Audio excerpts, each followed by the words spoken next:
Meerpet municipal corporation లోని జిల్లెల్గూడలో TDP పార్టీకి సంబంధించిన జెండాలను తోరణాలను ఏర్పాటు చేశారు. ఇదే క్రమంలో అవి గాలికి తెగి రోడ్లపైన అస్తవ్యస్తంగా పడిపోయాయి. అటుగా ద్విచక్ర వాహనంపై వెళ్తున్న బీఆర్ఎస్ పార్టీకి చెందిన సీనియర్ మహిళా నాయకురాలు నిర్మలారెడ్డి వారి కుమారుడు అవినాష్ రెడ్డి తోరణాలు బండిలో చిక్కుకుని అకస్మాత్తుగా కింద పడి తీవ్ర గాయాల పాలయ్యారు. హుటాహుటిన అక్కడున్నటువంటి పాత్రికేయులు వార్తా శ్రీనివాస్ వారిని స్థానిక ఎస్వీ హాస్పిటల్ కి తరలించారు. మీర్పేట్ మున్సిపల్ కార్పొరేషన్ లోని నిన్న ఏదైతే తెలుగుదేశం టీడీపీ పార్టీ వాళ్ళు ఏర్పాటు చేసిన బ్యానర్స్ కానివ్వండి, తోరణాలు కానివ్వండి, రోడ్లపై ఎక్కడ పడితే అక్కడ విచక్షణ రహితంగా కూడా ఏర్పాటు చేయడం జరిగింది. అయితే మీర్పేట్ మున్సిపల్ కార్పొరేషన్ లో జిల్లెల్గూడలో ఉన్నటువంటి పెట్రోల్ బంక్ పక్కనే ఈ తోరణాలన్నీ గాలికి వర్షానికి తెగి రోడ్లపైన ఎక్కడ పడితే అక్కడ పడిపోవడం జరిగింది. సో అక్కడి నుంచి వస్తున్నటువంటి బీఆర్ఎస్ పార్టీ సీనియర్ మహిళా నాయకురాలు నిర్మలారెడ్డి అటువైపు నుంచి వాళ్ళ బాబు ప్లస్ నిర్మలారెడ్డి ఇద్దరు బైక్ పైన వస్తుండటంతో అవి ఆ తోరణాలు ఏవైతే ఉన్నాయో, గాలికి తిరిగిపడిన తోరణాలు ఏవైతే ఉన్నాయో అవి బండిలో చిక్కుకొని వారు అకస్మాత్తుగా కింద పడిపోవడం జరిగింది. బాగా తలకి బాగా తీవ్ర గాయమైన పరిస్థితి అయితే మనకి ఇక్కడ కనిపిస్తుంది.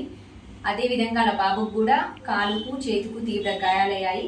హుటాహుటిన అక్కడ ఉన్నటువంటి ఎవరైతే వార్తా పేపర్ శ్రీనివాస్ కానివ్వండి, పాత్రికేయులు, అలాగే అక్కడ ఉన్నటువంటి మిగతా వారు స్థానికంగా ఉన్నటువంటి బాలాపూర్ చౌరస్తాలో ఉన్నటువంటి ఎస్పీ హాస్పిటల్లో అడ్మిట్ చేయడం జరిగింది వెంటనే. సో ఇప్పుడు మనతో పాటు నిర్మలారెడ్డి గారు ఉన్నారు. వారిని అడిగి తెలుసుకుందాం ఎలా ఉంది ఏంటి అనేది. చెప్పండి అమ్మా, ఎట్లా ఉంది? మేడం తల మొత్తం జరుగుతుంది, కూర్చునే పరిస్థితి లేదు, లేచి నడిచే పరిస్థితి లేదు. నేను నిజంగా కూడా ఎక్కడ ఏ పార్టీకి నేను వేరే వాళ్ళు వేరే రకంగా అనుకుంటున్నారేమో కానీ నేను జిల్లెల్గూడ టెంపుల్కు వెళ్ళి వస్తుండగా వెంకటేశ్వర స్వామి టెంపుల్లో కెమెరాలు ఉన్నాయి, ఎంక్వైరీ చేసుకోవచ్చు. నాకు నా ఫ్రెండ్ లత అనే ఫ్రెండ్ ఫోన్ చేస్తే కూడా నేను ఖచ్చితంగా తనకేం చెప్పిందా అంటే, నాకు ఒక సెంటిమెంటు, నేను టెంపుల్కి వెళ్ళిన తర్వాత వచ్చి కలుస్తాను లత, అప్పటి వరకు అయితే నేను రాను అని చెప్పేసి వెళ్ళి వస్తుండగా ఈ దుర్ఘటన జరిగింది. కానీ ఎప్పుడు కానీ ప్రజలు ఆలోచించుకునేది ఇప్పుడు ఏంది అని అంటే ఏదో కావాలని చేస్తున్నానేమో అని అనుకుంటున్నారు. నాకు అలాంటి ఉద్దేశం మిమ్మల్ని అలా ఎవ్వరు అనలేదమ్మా. అసలు మీరు బండి పైన వచ్చేటప్పుడు అవి అన్ని ఎక్కడ రోడ్డు పైన పడి ఉన్నాయి, ఎట్లా జరిగింది సంఘటన? మేడం మేము వెళ్ళేటప్పటికే తోరణాలు వేలాడుతూ ఉన్నాయి. మా అబ్బాయి ఇలా కట్టడం ఏంటమ్మా, ఎవరికన్నా ఏమన్నా అయితే అంటే వద్దు కొడక, మనకు ఎవరి జోలికి వెళ్ళొద్దు అని చెప్పాను. చెప్పి దేవుని దర్శనం చేసుకొని వచ్చేటప్పుడు రిటర్న్లో అదే సంఘటన మాకు జరిగింది. ఇలాంటి సంఘటన నాకు జరిగింది, నేను ఇంతో అంత స్తోమతున్నా లేనా తర్వాత భగవంతుడికి తెలుసు. కానీ ఇలాంటి సంఘటన ఏ పేదవాడికి జరగవద్దు, ఇలాంటి ఎవరికి జరగవద్దు అనేది నేను కోరుకుంటున్నాను మేడం.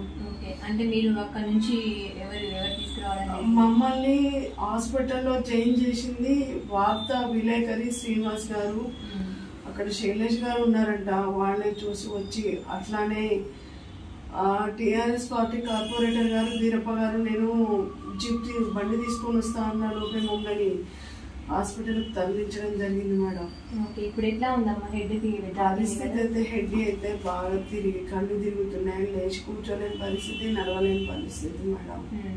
ఇప్పుడు అంటే మీరు అక్కడ ఉన్న ఎవరైతే టీడీపీ పార్టీకి చెందిన వాళ్ళు బ్యానర్స్ పెట్టారు కదా, తోరణాలు ఇవన్నీ అరేంజ్ చేశారు కదా, వాళ్ళకి ఏమైనా ఇన్ఫర్మేషన్ ఇచ్చినారు వాళ్ళు మా వాళ్ళు జరిగింది అని? పద్మారెడ్డి అనే ఒక మహిళ బీఆర్ఎస్ మహిళా ప్రెసిడెంట్ తను కాల్ చేయడం జరిగింది. అట్లానే టీవీ5 ఎవరో అతను రిపోర్టర్కి ఫోన్ చేయడం జరిగింది. అతను నన్ను కూడా సందర్శించాను. మిగతా వాళ్ళు ఎవరు చేసిండ్రు అనేది అయితే నాకు తెలియదు. ఇప్పటి వరకు వాళ్ళు రావడం జరిగిందా? రెస్పాండ్ అయ్యారు? ఎవరు కూడా రాలేదు మేడం, ఎవరు కూడా రాలేదు. గతంలో కూడా ఇక ముందు జరిగే కార్యక్రమాలకు కానీ తోరణాలు అనేది కట్టొద్దు, దయచేసి కమిషనర్ గారు కూడా ఇలాంటి వాటి మీద శ్రద్ధ తీసుకోవాలని నచ్చిన మనవి మేడం. సో అదేదో తలకు తగిన గాయం పెద్దదా చిన్నదా అనేది స్కాన్ తర్వాత వస్తుంది. కానీ మిగతా వాళ్ళు కూడా ఇట్లాంటి తోరణాల వల్ల, ఈ జెండాలు ఫ్లెక్సీల వల్ల ఇబ్బంది పడొద్దు రేపటి నాడైనా. సో స్థానికంగా ఉన్నటువంటి మున్సిపల్ కమిషనర్ కానివ్వండి, అక్కడ ఉన్న ప్రజాప్రతినిధులు కానివ్వండి, వీటిపైన కాన్సన్ట్రేషన్ చేయండి. ముందే వర్షాకాలం వస్తుంది కాబట్టి గాలికి ఎక్కడ పడితే అక్కడ పడిపోయి ప్రమాదాలు జరిగే అవకాశం ఉంది. అదే రకంగా పెద్ద సమస్య అయితే ఇంకా ఎక్కువ తీవ్ర నష్టం వాటిల్లుతుంది కాబట్టి ఇకనైనా వాటిపైన దృష్టి పెట్టండి. సో ఏదైతే టీడీపీ పార్టీలో చేరినటువంటి మల్లేష్ ముదిరాజు గారు ఉన్నారో వెంటనే మీరు చేయాల్సింది, వారు బాధ్యతగా మీకు కాల్ చేశారు. కాల్ చేసినప్పుడు కనీసం అక్కడికి వచ్చి ఆమెను పరామర్శించి ఎలా ఉంది ఏంటి అనే అదైనా మీకు బాధ్యత అయినా మీకు ఉండాల్సిన అవసరం ఉంది. సరే డబ్బు సహాయం చేయకపోయినా, అధికంగా హెల్ప్ చేయకపోయినా కూడా కనీసం మానవతా దృక్పథంతో ఆలోచించండి. ఇది పార్టీలకు సంబంధించింది కాదు అని కూడా తను చెప్తుంది. ఎందుకంటే దీన్ని ఏదో పెద్ద హైలైట్ చేసి పార్టీలో ఇందులో ఇన్వాల్వ్మెంట్ చేయొద్దు. తోరణాల వల్ల కింద పడ్డాము, టీడీపీ ఏర్పాటు చేసిన తోరణాల వల్ల కింద పడ్డాము, గాయాలయ్యాయి కాబట్టి వారికి మేము ఈ సందర్భంగా చెప్తున్నామని చెప్పేసి కూడా చెప్తున్నారు.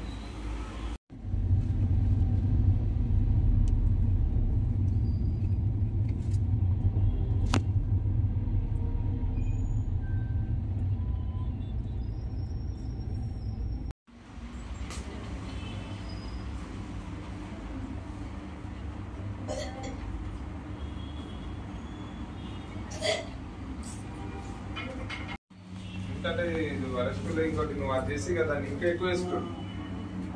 మనం దెబ్బతలిగి మనం పడి అయిన మాటలు పట్టించుకో మన టెన్షన్ ఏం చేసాను నువ్వు ఆలోచిస్తున్నావు అనవసరంగా బీపీ హాస్పిటల్ కూడా మాట్లాడారు వచ్చిన